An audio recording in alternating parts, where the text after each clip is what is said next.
ببینید در دو جنگ گذشته مذاکره منجر به جنگ نشد، مقاومت منتهی به جنگ شد.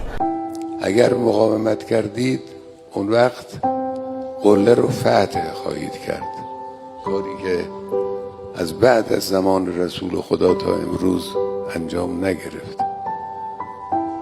قله حاکمیت دین خدا، حاکمیت حق، حاکمیت عدل، قله رسیدن به مقصود و غرض از خلقت انسانی که عبارت باشه از تکامل انسان، کمال بشری، به این قله خواهید رسید. این کار شماست. شما جوانهای امروز می توانید مایه امید باشید.